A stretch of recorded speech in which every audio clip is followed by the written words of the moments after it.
The fluorescent lights of Sacred Heart's ICU hummed their endless mechanical song, a sound Rachel Torres had learned to filter out somewhere between her 4th and 5th deployment. She stood at Supply Cart 7, arranging 4 bags with the precision of someone who'd organized field medical kits under fire, her hands moving with muscle memory that belonged to a different life. Her scrubs hung loose on her frame. They'd given her a size large when she needed a small, and she'd accepted them without complaint. Name tag read Rachel Torres, RN, temp, the letters printed in hospital-issue blue ink that looked like it might wash away if she leaned too hard against the sink. For days at Sacred Heart.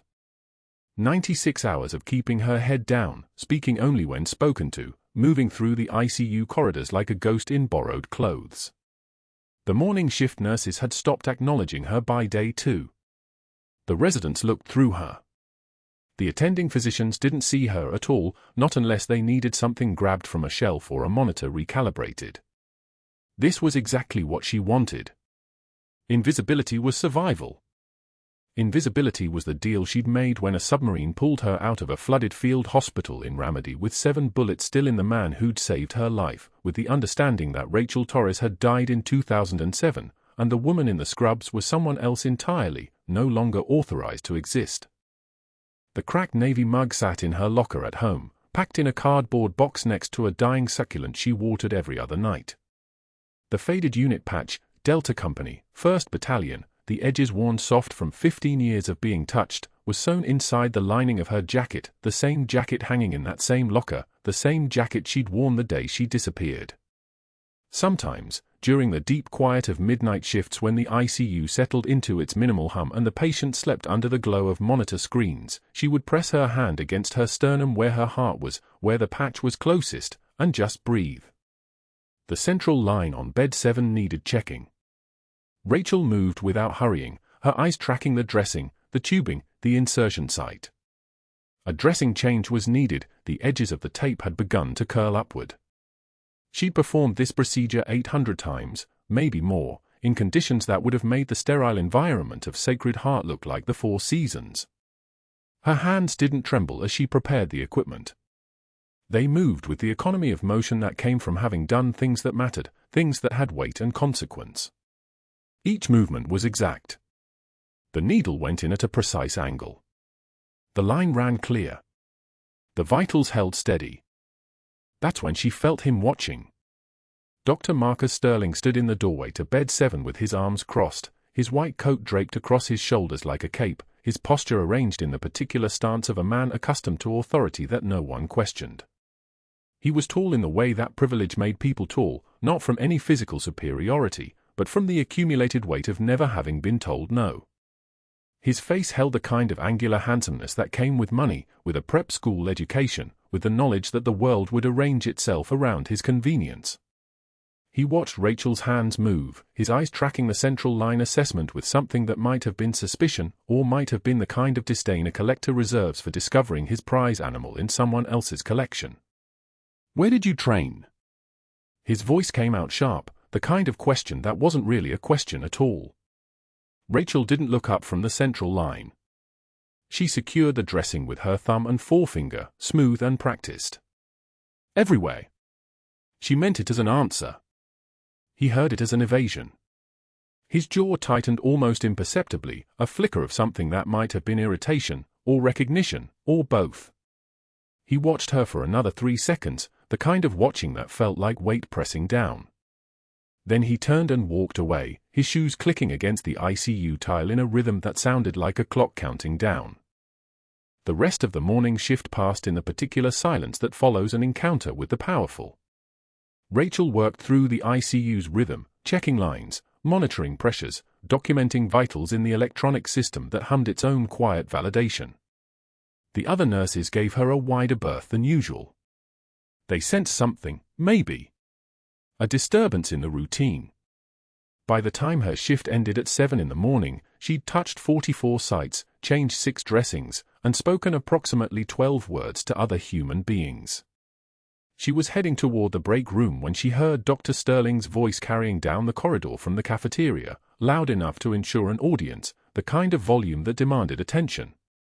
"I'm taking bets," he announced to the gathered surgical residents and attending physicians. The cafeteria had that early morning crowd of staff just coming on shift, grabbing coffee, stealing 5 minutes before the hospital's daily chaos began. How long does our temp last? I give it 5 days. Maybe 6 if she's stubborn.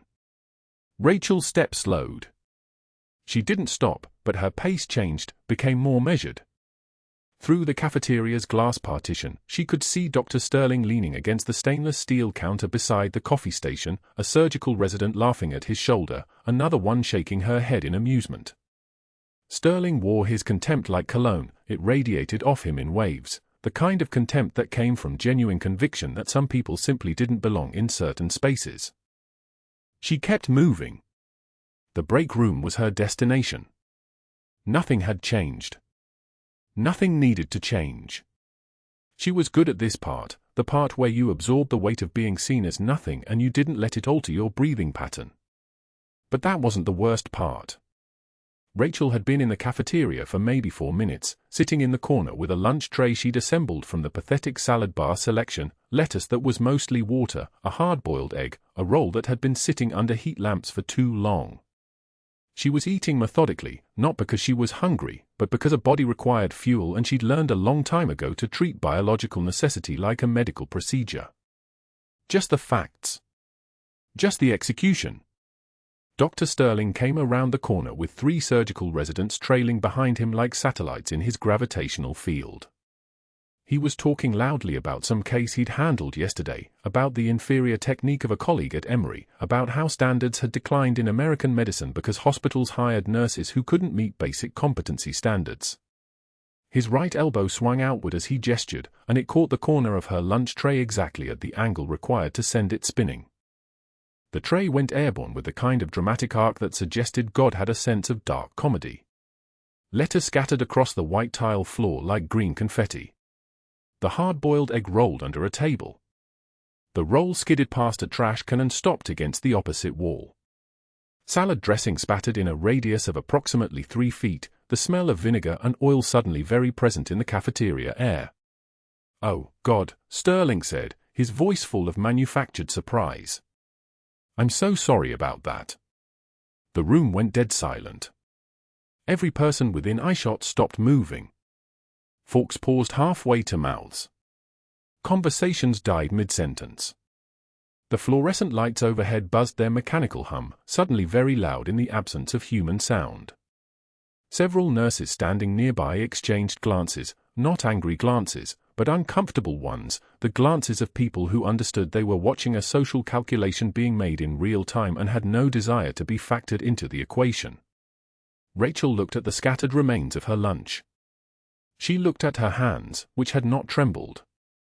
She looked at Dr. Sterling, who was watching her with the expression of a man who had deliberately knocked over her lunch tray and was now curious to see what she would do about it. His mouth held the faint shadow of a smile, not quite a smile, but the suggestion of one, the way a cat looks when it's batting a mouse to see which direction it will run. She stood up. Her chair didn't scrape. Her movement was smooth, efficient. She picked up her empty tray and walked to the nearest busier station and set it down beside the sink. Then she turned around and looked at Dr. Sterling directly, and when she spoke, her voice had the kind of weight that made the light seem to dim by half a decibel. "I've worked in worse conditions than you can imagine, Doctor." The silence lasted exactly 3 seconds. Then someone's pager beeped, and the cafeteria reassembled itself into motion. Conversations resumed. Forks returned to mouths. The normal world re-engaged. But everyone in that room had heard it, not what she said, but how she said it. The voice of someone speaking from a place deeper than this sterile hospital break room. The voice of someone for whom a spilled lunch tray rated approximately 0 on a scale of consequence. Dr. Sterling's smile vanished. His residents fell silent behind him. His eyes narrowed further, and for just a moment, Rachel saw something flicker across his face, something that looked almost like recognition, the way a predator recognizes another predator in a room full of prey. Then he turned and walked out of the cafeteria without another word. Rachel didn't go back to the corner. She didn't sit down. She walked to the vending machine and bought a protein bar she didn't want and ate it standing at the counter while her hands remained perfectly, absolutely steady, while her breathing remained even and controlled, while she catalogued every detail of the moment: the fluorescent lights, the smell of spilled salad dressing, the weight of the patch sewn inside her jacket lining at home in her locker, the knowledge that she'd survived worse, and that the man who'd just tried to humiliate her had absolutely no idea who he was standing next to. She had 5 more days on this assignment. Maybe 6 if she was stubborn. She had no intention of making it easy for him to win his bet. The chart hit the tile floor with a sharp slap that echoed through the nursing station. 6 residents looked up. 9 nurses froze mid-keystroke. Dr. Sterling stood 3 feet from Rachel, his tailored coat perfectly creased, his jaw set in that particular angle that meant he was performing for an audience. "Pick that up, sweetheart. Or is bending over too difficult for you?" Rachel didn't flinch. Didn't blink. She set down her pen with deliberate precision, click against the counter, soft and final. The fluorescent lights buzzed overhead like they were holding their breath. She bent smoothly, her movements economical, the kind of movement that came from muscle memory older than this hospital. 1 measured breath in. The chart was in her hand. She stood. Handed it back to him. "The patient in 407 needs his chest tube output monitored every 2 hours, doctor. I've already updated his flow sheet." Her voice was winter steel wrapped in silk. "The dressing needs changing at 1,400 hours. Dr. Sterling's face went the color of bad liver. His jaw worked. The residents stared at their shoes. One of the newer nurses, a girl barely out of nursing school, had tears pooling in her eyes just from watching it. Sterling's hand clenched on the chart. For a moment, Rachel thought he might throw it again. Instead, he turned away, barked something about rounds, and disappeared into the corridor with his entourage trailing behind him like satellites caught in a dying orbit. Rachel stood at the nursing station for exactly 4 seconds. No one spoke. The ambient hum of the ICU, ventilators, monitors, the soft wheeze of oxygen delivery, seemed impossibly loud. She picked up her pen. Returned to her documentation. Her hands were steady. Perfectly steady. The tear that had escaped earlier, the one she'd wiped without breaking eye contact with the floor, had left no trace. That part had been calculated. Sterling needed to see that he'd landed a hit. What he couldn't see was that it had missed her entirely. But that wasn't the worst part.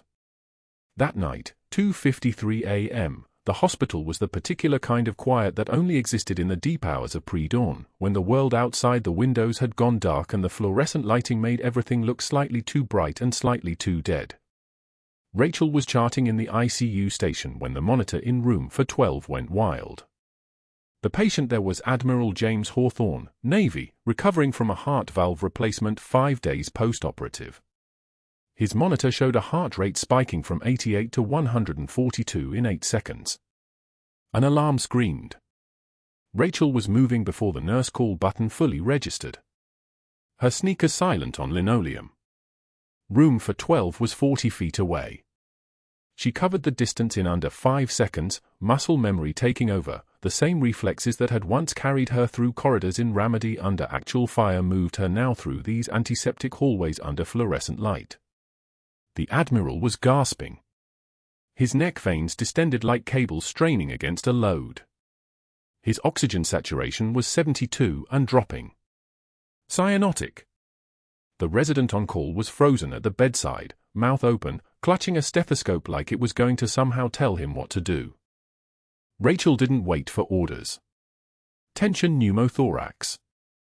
She knew it the way she knew her own heartbeat. The clinical presentation was textbook, and her eyes had already inventoried the situation in the 1.3 seconds since she'd entered the room.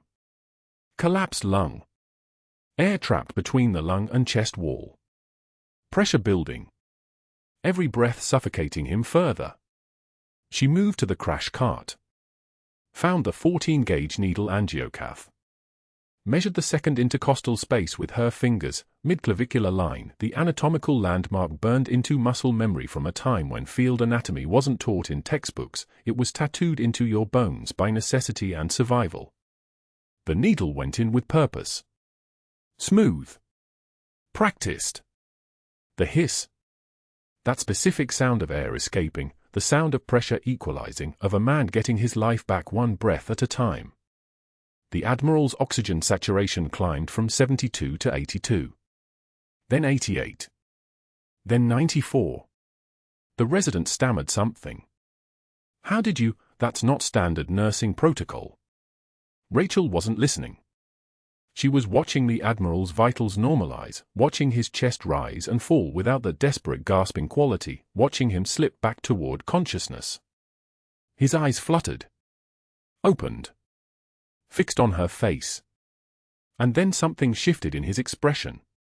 His eyes moved to her hands, still positioned over his chest in the exact angle required for decompression. He studied the position like he was reading a map to somewhere he'd been. He whispered hoarsely, each word dragged up from somewhere deep. That's combat medic technique. Remedy. 2006. His voice cracked. A sailor who'd commanded destroyers and survived board meetings was cracking. I know that hand position. I was there. Rachel went absolutely still. Her face drained of color, the kind of physical response she couldn't control, the kind that revealed everything. She'd spent 7 years in the Navy as a senior chief petty officer. She'd spent 16 years after that being someone else entirely. And in the span of 2.1 seconds, her entire architecture of survival just developed structural damage. The Admiral reached up. His hand found her wrist. His grip was weak from blood loss and medication, but it was steady with purpose. Who are you? She pulled back gently, professionally, the way a nurse removes a hand from a patient after assessment. Not rude. Just clinical. Just a nurse, sir. But he was studying her with growing recognition. His pupils were dilating, not from shock but from the work of memory. 3 weeks in a field hospital where the walls bled diesel fumes and incoming fire. A medic with hands like precision instruments. A thoracotomy performed under circumstances that violated every protocol in existence. 7 bullet wounds. 7. And this woman's hands moving with the terrifying fluid precision of someone who'd already decided she wasn't letting him die. No. No, you're. His voice strengthened with the realization. You need rest, Admiral. She adjusted his oxygen mask. Checked his vitals again, heart rate normalizing, blood pressure climbing back toward acceptable range, saturation holding steady at 96%. Your body's been through trauma. Sleep is the best medicine now. She left before he could speak again. Before he could ask another question she couldn't answer. The hallway was empty. 2:51 a.m. The fluorescent lights hummed their endless mechanical prayer. Rachel leaned against the wall outside room for 12, and for the first time since arriving at Sacred Heart, her hands began to shake. Not from fear. Not from the confrontation with Sterling hours earlier. This tremor came from a different source entirely, the feeling of a disguise developing hairline fractures, of a construct built from careful lies and necessary silence beginning to fracture under the weight of someone who'd been there, who understood what those hands meant, what that technique represented. She closed her eyes. Breathed through her nose like she'd been trained to do in situations where falling apart wasn't an option. A nurse passed by, young, concerned. Are you okay? Rachel opened her eyes. Yes. She didn't elaborate. Didn't explain. Didn't tell this nurse that a man in room for 12 was about to make a phone call that would send everything crashing down, that her carefully constructed life was about to collide with a past she'd thought was sealed and classified and dead. That the Admiral was lying in his bed right now, staring at his hospital ceiling, his mind running through Remedy like a film reel stuck in replay, a woman with dark hair and steady hands and the kind of competence that only came from holding people together while the world tried to separate them. And that somewhere in his hospital room, his fingers were reaching for a phone he hadn't used in years. 2 nights later, 11:38 p.m.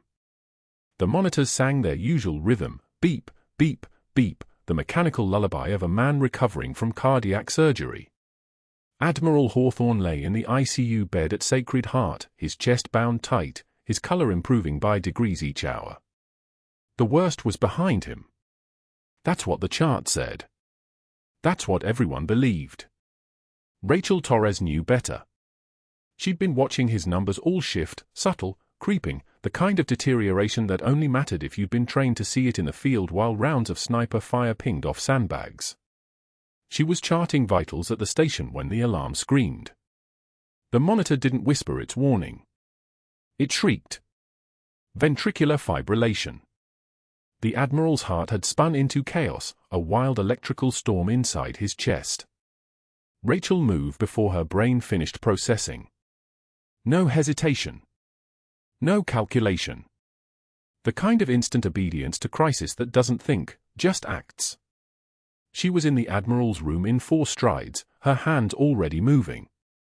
She tilted his head back, positioned herself, and began compressions, hard, fast, centered on the sternum.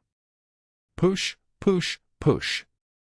The rhythm of it was muscle memory, bone deep, encoded in her hands from 1,000 hours in field conditions where the margin between life and death was the speed of her compressions and nothing else. Crash cart, she called, not yelling, just stating the fact. Her voice was flat water. Get me 2 large ball lines. Push 1 milligram epi 4. The night shift nurse, a 3rd year named Martinez, moved without question. She'd heard that tone before, only once, and only when someone needed to live right now. Rachel didn't look up from the compressions. Her eyes fixed on the Admiral's face, watching his pupils, reading the data her hands were feeding back into his body. 30 compressions. 2 breaths. 30 compressions. 2 breaths. The cadence was ancient and perfect and utterly mechanical in the way that only came from thousands of hours of repetition. The crash cart arrived. Dr. Sterling arrived behind it. He came in with the absolute certainty of a man who had never once doubted his own competence.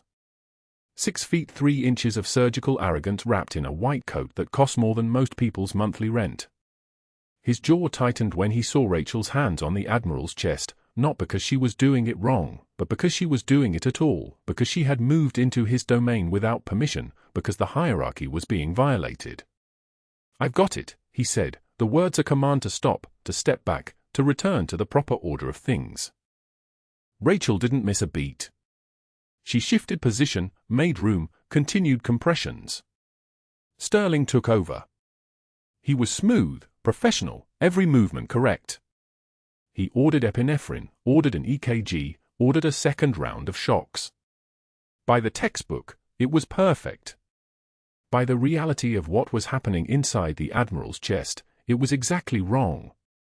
Rachel saw what Sterling didn't see, couldn't see, because he was looking at the monitor instead of the patient. The Admiral's jugular veins lay flat against his neck. His skin had taken on the mottled appearance of internal hemorrhage. His core temperature was dropping. This wasn't a primary cardiac event. This was hypovolemic shock wrapped in a rhythm disturbance. The Admiral's chest cavity was filling with blood. "Doctor," Rachel said quietly. Not loudly. Not argumentatively. Just the statement of fact, the way she would have reported to her commanding officer in a situation where the wrong move meant someone's family got a folded flag. "He needs a fast exam. Surgical exploration.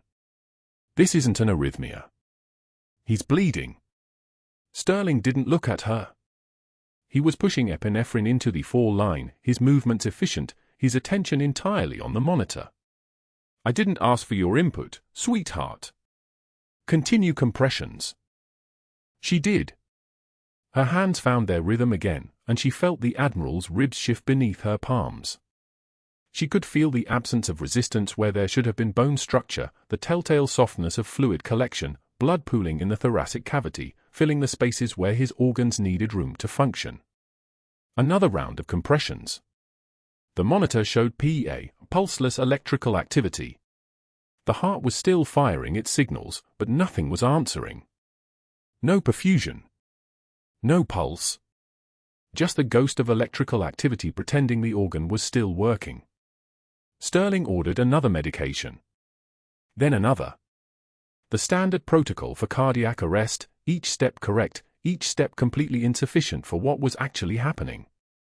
Rachel continued compressions, and her mind was running through Ramadi at 0300 hours, the field hospital collapsing under mortar fire, the colonel with the penetrating chest wound and the shattered ribs, her hands performing the same dance she was performing now. He'd lived because she'd recognized what the medics weren't seeing. The Admiral was running out of time. The monitor confirmed it with every flat line, every failed shock, every dose of medication that did nothing because it was treating the wrong problem. Rachel stopped compressions. Sterling's head snapped toward her. His face went purple, actual purple, the color of rage and shocked violation. "I didn't tell you to stop." "He needs a thoracotomy," Rachel said. Her voice had shifted. It wasn't deferential anymore. It was command voice, the kind that doesn't ask, doesn't suggest, just states what has to happen next. "Now." "You do not countermand my orders," Sterling said, and there was something breaking in his voice, something coming apart. He was a man who had never been questioned in his own kingdom. "Security." But the Admiral's blood pressure had flatlined. The monitor was screaming. And Rachel had made a choice that would take her across a line she couldn't uncross. She moved to the surgical kit, hands moving with the terrible precision of someone who had done this before, who had done this in the dirt while the world burned, who had learned long ago that protocol was a luxury that didn't exist when someone was actively dying. She opened the kit, found the scalpel, and made an incision below the fifth rib. The blade went through skin, through muscle, clean and deliberate. She spread the ribs with her hands, 1, 2, 3, feeling the bone shift and crack under the pressure, and reached inside. The thoracic cavity was flooded. Blood. Pooled and dark and too much. She found the descending aorta with the certainty of muscle memory, located the cross-clamp in the surgical kit with her eyes closed, and clamped it. The pressure in the aorta stopped flowing downward. Redirected to the brain. The heart. The parts that mattered for staying alive in the next 30 seconds. Sterling was screaming for security. The nurses were frozen. The Admiral's heart monitor, which had been flatlined 3 seconds ago, began to show electrical activity again. Then a beat. Then another. The pressure started to climb. 60. 70. 80. The cardiothoracic surgeon arrived 90 seconds later. They'd called him the moment the code started, and he took over, and Rachel stepped back, her hands dripping blood, her scrub soaked dark red, her face absolutely calm. Sterling's eyes locked onto her from across the room. The look in them was murder dressed up as protocol. He understood, in that moment, that she had just saved the Admiral's life by violating every rule he'd established. He understood that she'd acted with the authority of someone trained to handle catastrophe. He understood that she was not what she'd claimed to be, and that understanding was the thing that would destroy him if he didn't act first. "That was assault," Sterling said, his voice shaking. "Practicing medicine without a license. You're done. Security will escort you out." Rachel was already stripping off her gloves, already moving toward the door with the detached composure of someone who knew exactly what had just happened and what came next.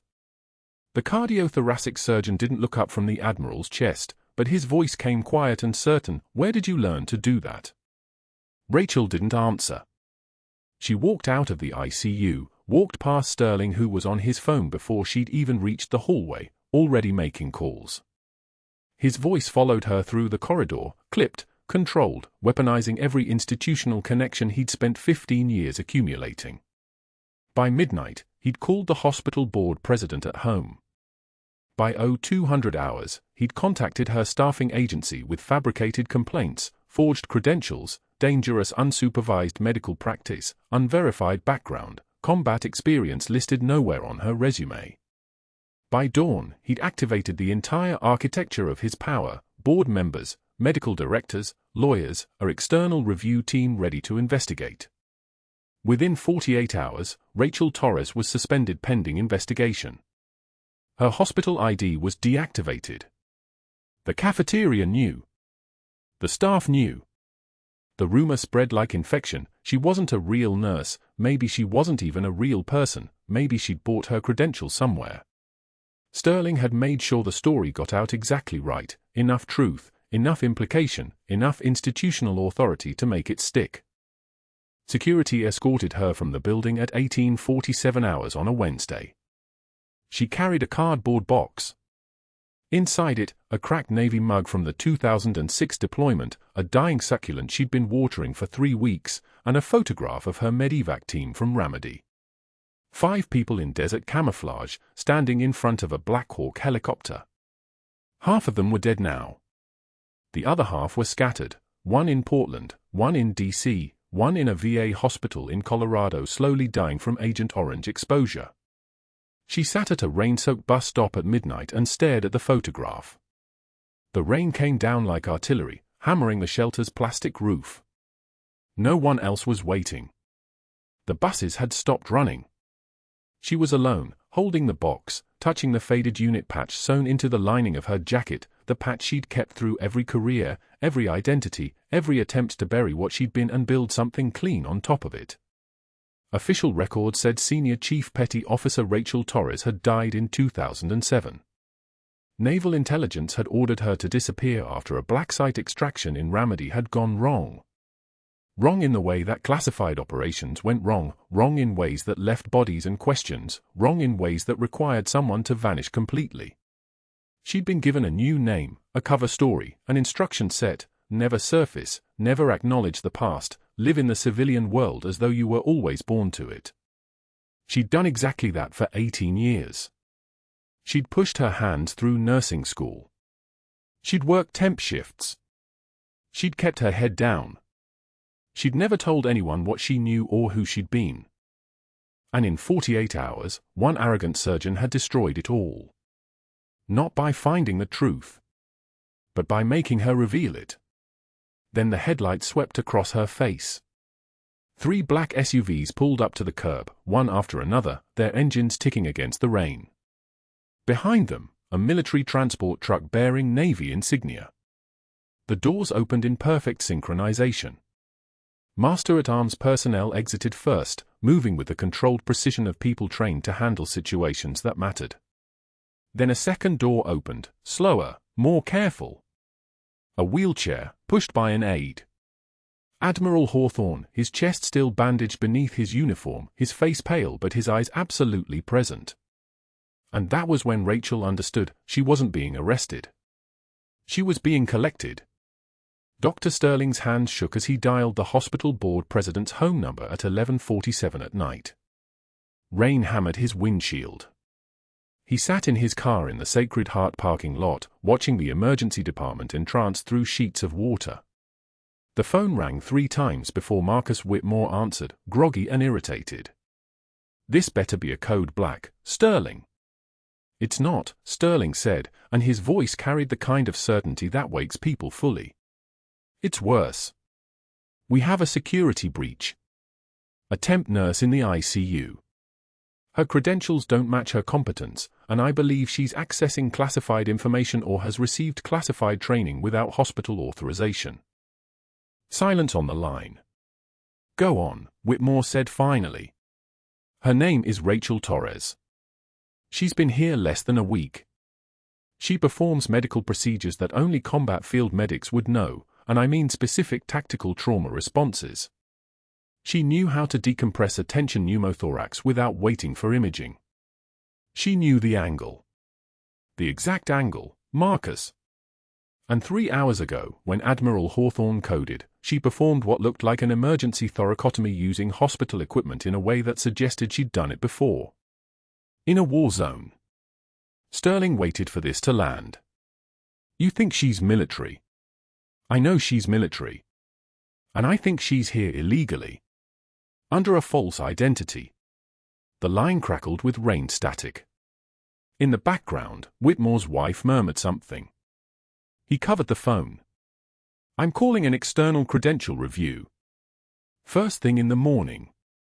I'm pulling her file, and I'm contacting her staffing agency. If she's a security risk, she needs to be off hospital grounds within 24 hours. "Do it," Sterling said. "And Marcus? Keep this quiet. If she finds out we're investigating, she might run." By 7:30 a.m., the machinery had started. A woman named Dr. Patricia Gaines from a hospital credentialing firm in Atlanta arrived at Sacred Heart with a leather briefcase and the kind of expression that suggested she'd seen this before: falsified records, borrowed credentials, healthcare workers with something to hide. Sterling had already prepared the dossier. He'd called Rachel's staffing agency and left a message with fabricated details, suspicious gaps in her employment history, references that didn't answer their phones, a resume that didn't align with her actual knowledge base. The staffing agency supervisor, spooked by the implication of federal liability, agreed to immediate investigation. By 2 in the afternoon, Rachel was called to human resources. She didn't run. She didn't call anyone. She simply walked out of the ICU, clocked out at the time station, the badge reader beeped its electronic chirp, and followed the HR director, a woman named Susan Chen, down 3 hallways that suddenly felt narrower than they had before. The fluorescent lights overhead buzzed like angry wasps. Rachel's shoes clicked on the linoleum with the precision of a metronome. 1, 2, 3, 4. She knew how this went. She'd trained for extraction procedures. Stay calm. Don't confirm anything. Don't volunteer information. Susan gestured to a chair. Dr. Sterling has raised some serious concerns about your background. Rachel Saturday. Her hands remained steady. Your reference from the Naval Medical Center in San Diego. Susan pulled up the email. They have no record of you working there. And your previous employer in Chicago? They went out of business in 2005. Rachel said nothing. We're going to need you to provide additional documentation.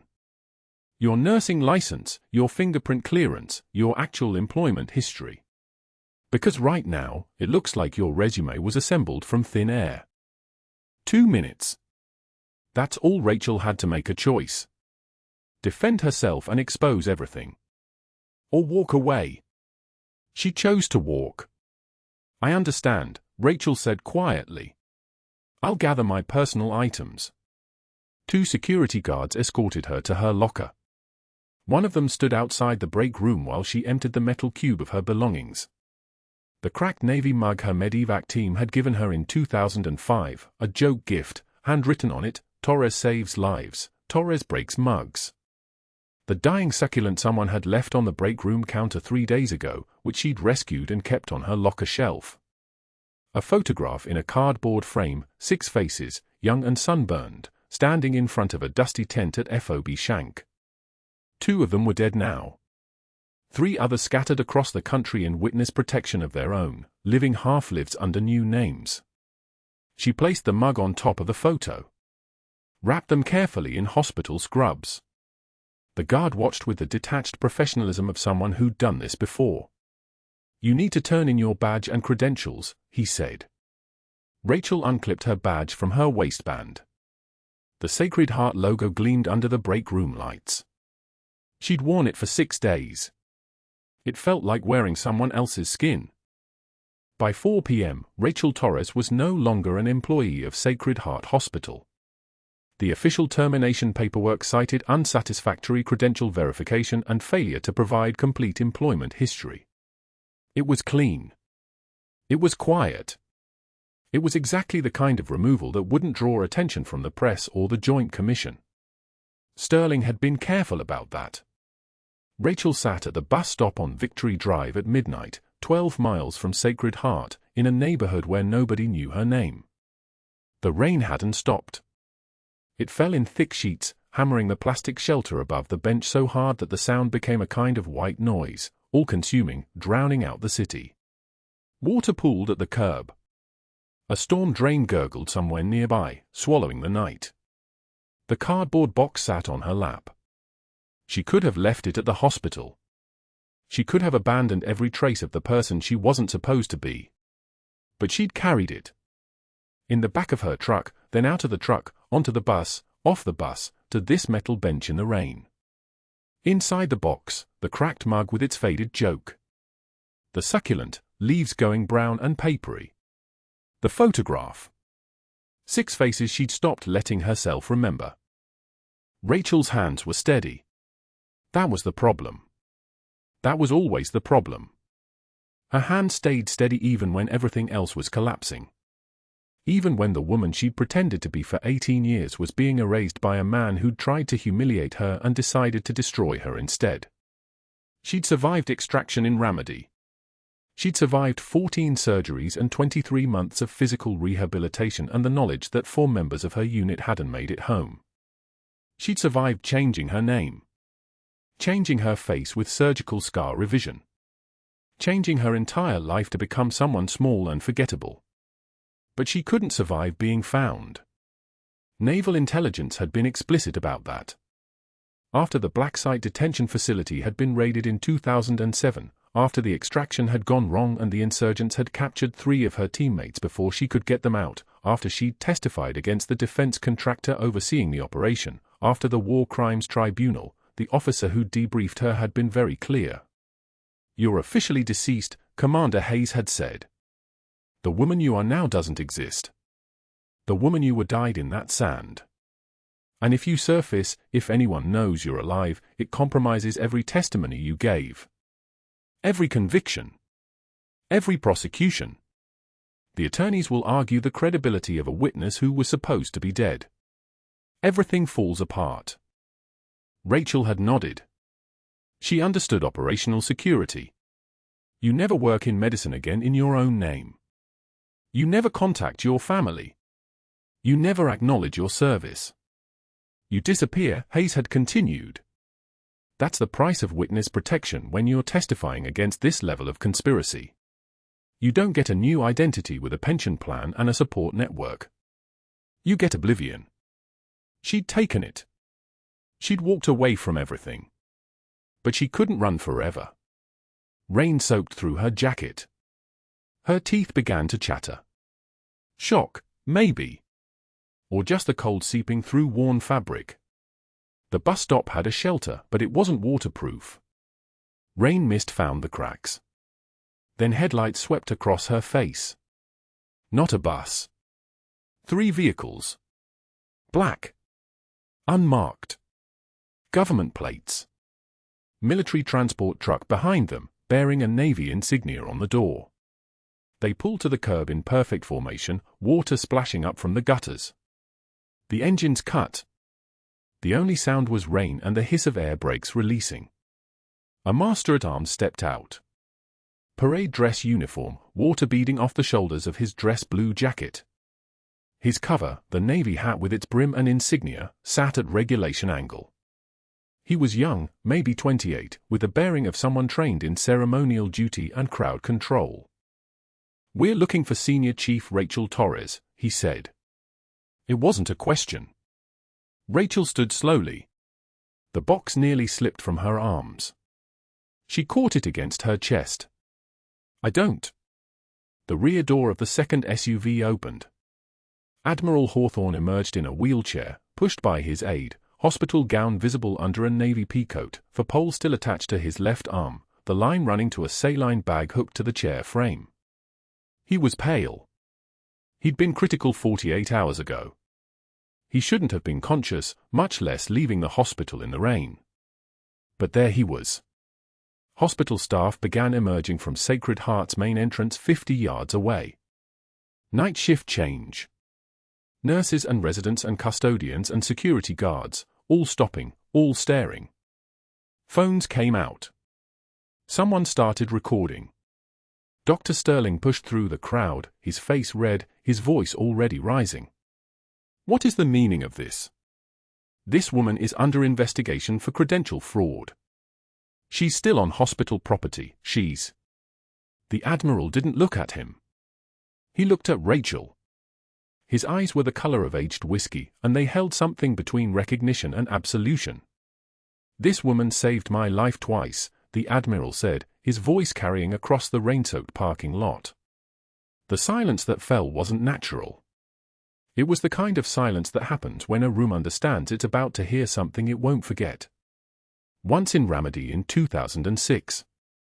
Once 3 nights ago. A Navy SEAL commander stepped forward. He wore dress blues with ribbons that started at his shoulder and descended in perfect rows, Bronze Star, Silver Star, Purple Heart with multiple awards. Combat veteran. He was holding something in his hands. A service jacket. Rachel's service jacket. The fabric was weathered gray, the kind of Navy utilities worn in desert operations.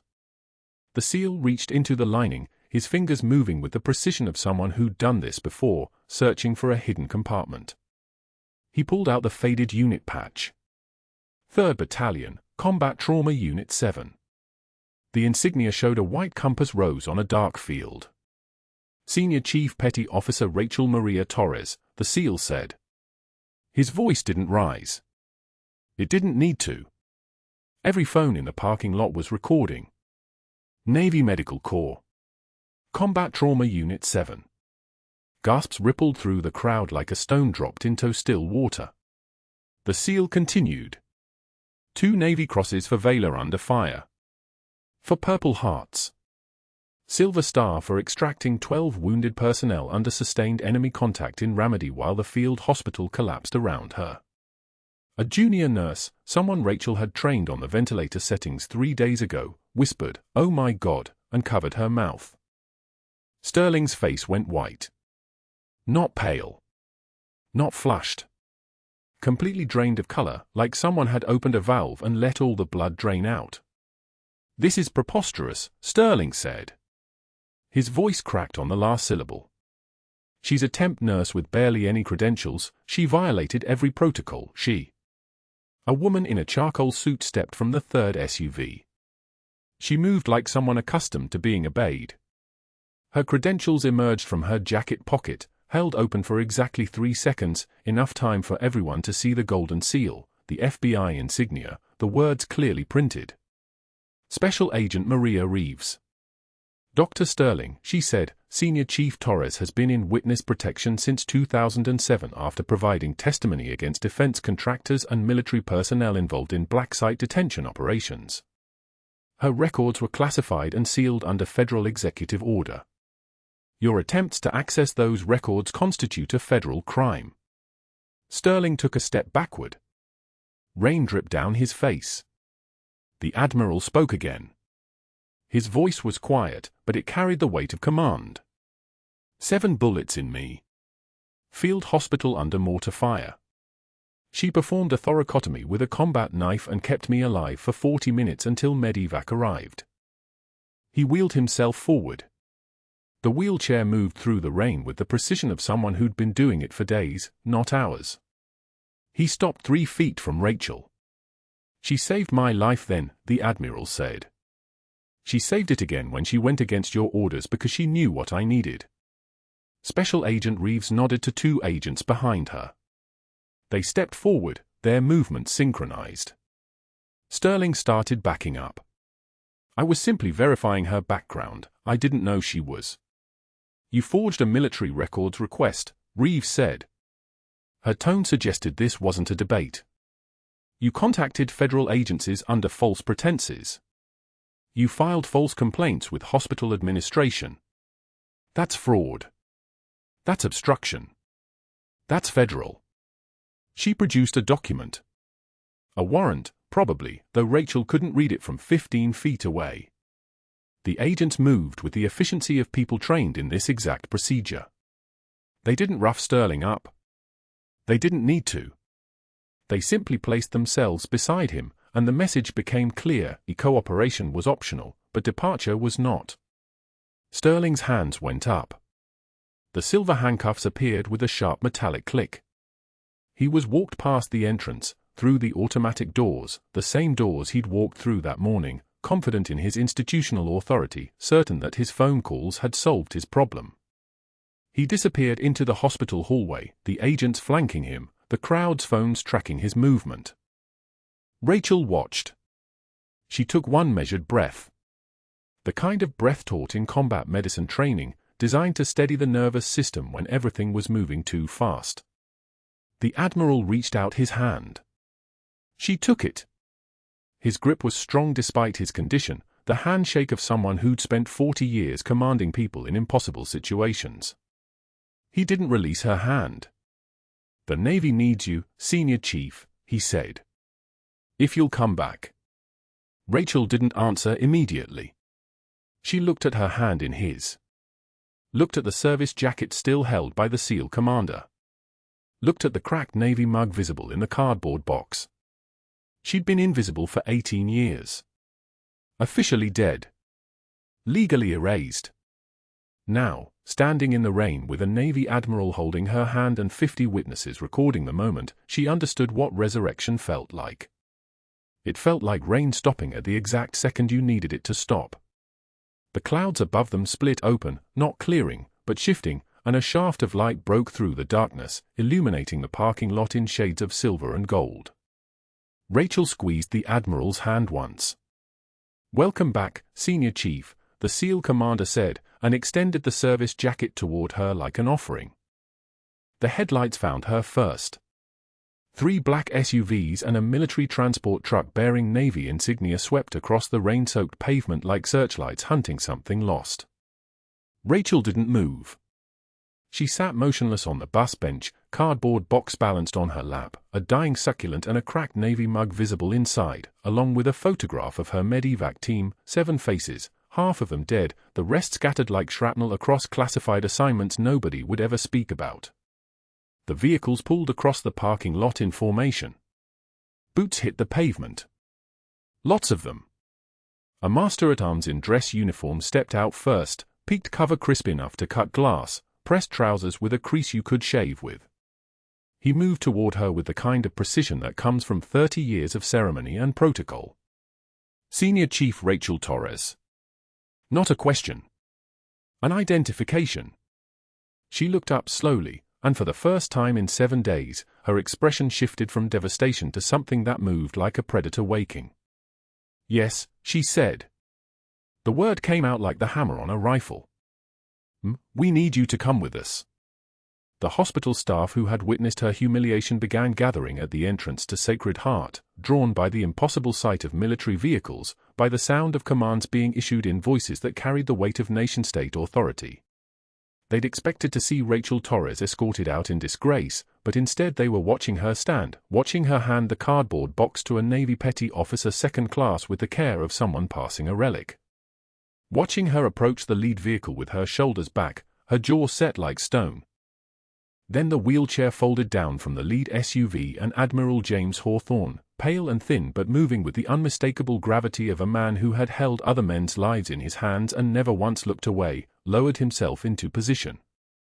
He wore his dress whites despite still being in medical recovery, despite Dr. Sterling's orders to remain under observation for another 72 hours. His aide pushed him forward through the rain. The Admiral raised his hand, and the entire parking lot fell silent except for the hiss of the hydraulic lift. "This woman," Admiral Hawthorne said, his voice like gravel rolling through a canyon, "is a decorated senior chief petty officer of the United States Navy." He paused. Breathed. "I am alive because of her.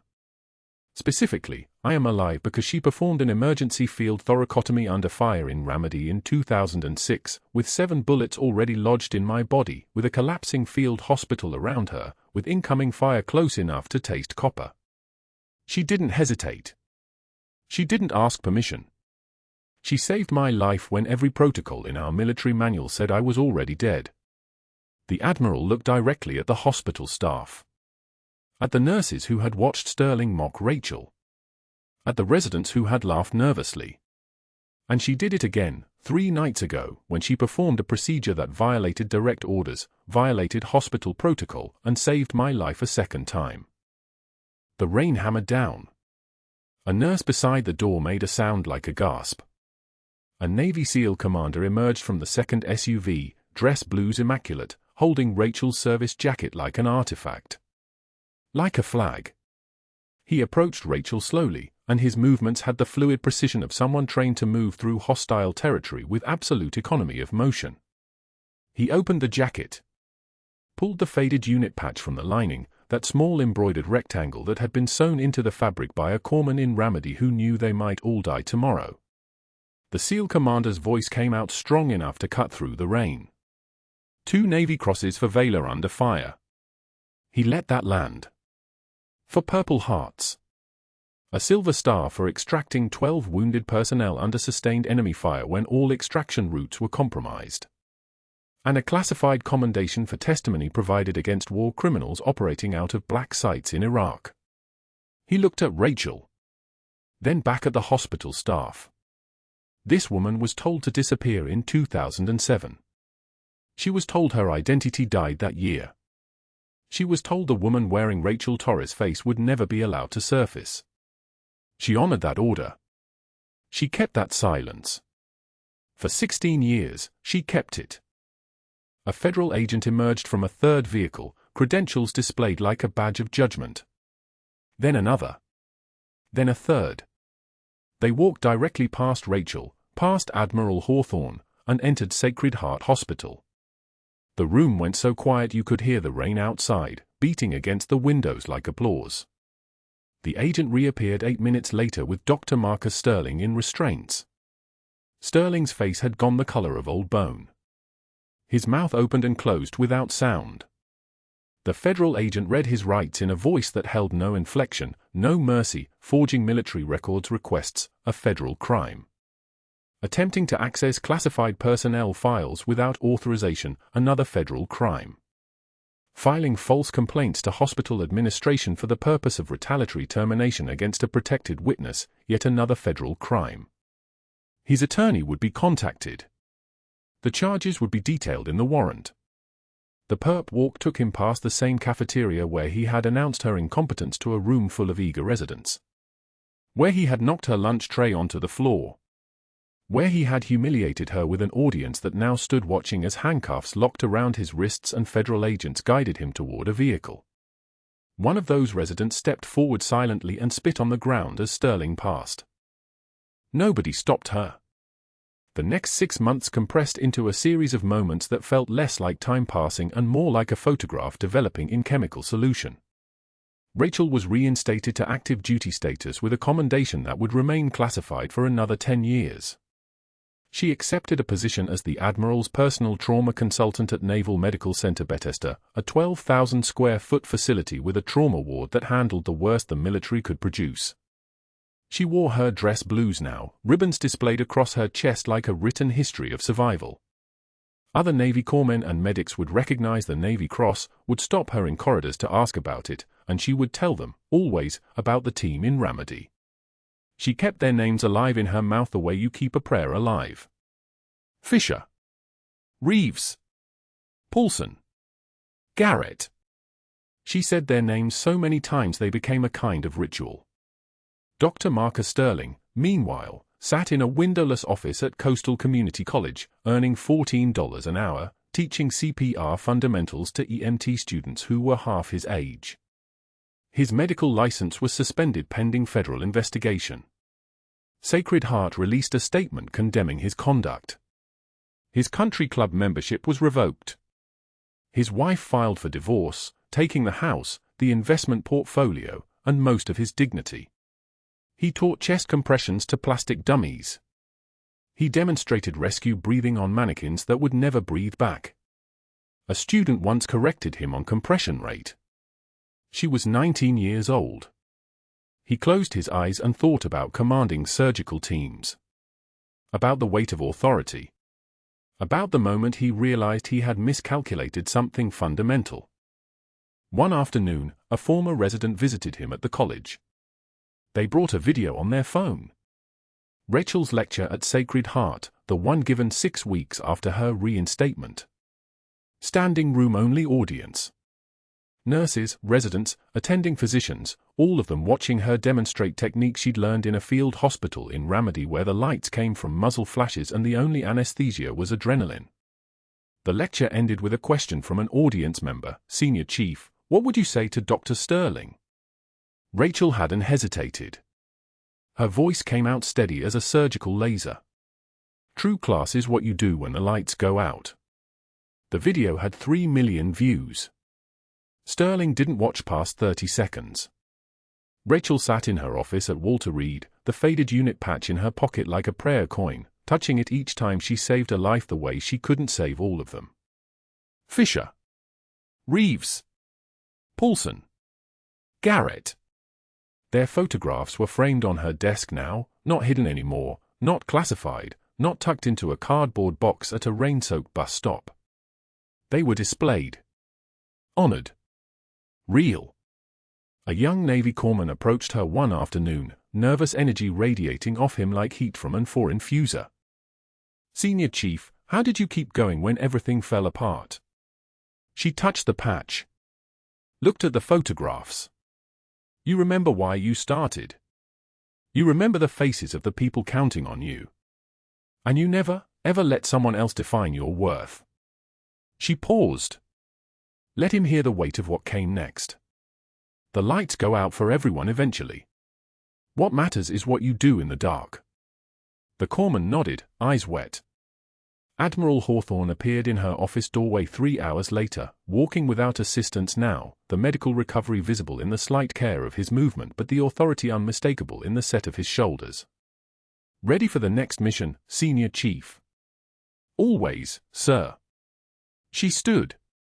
Pulled the patch from her pocket and let it catch the light for just a moment, that small rectangle of embroidered fabric that had survived Ramadi, that had survived 7 years of exile, that had survived the moment Sterling tried to erase her from existence. "Let's go save some people." They walked together down the corridor, boots and heels echoing on polished floors, her ribbons catching the light like medals catching the sun. Behind them, the words of the closing ceremony still rang, still resonated in the air like a sentence passed down from the gods themselves. "True class is what you do when the lights go out." Sterling sat alone that night, eating microwave dinner, watching the video again. Pausing on her face, that perfectly composed face that he had tried and failed to break, that had stared at him with a kind of pity he couldn't name. He turned off the screen. The room went dark. He sat there for a very long time, hands folded in his lap, listening to the rain that had started falling again, falling the way it had fallen on Rachel at that bus stop, falling the way rain falls on everyone eventually, indifferent and cold and uncaring about the choices we made when we had power. If you made it to the end of this story, you just watched a quiet person save 2 lives, once with her hands, once with her silence. Hit subscribe for more stories about the people nobody's watching who are changing everything. Like and comment if you've ever been underestimated by someone who had no idea who they were standing next to.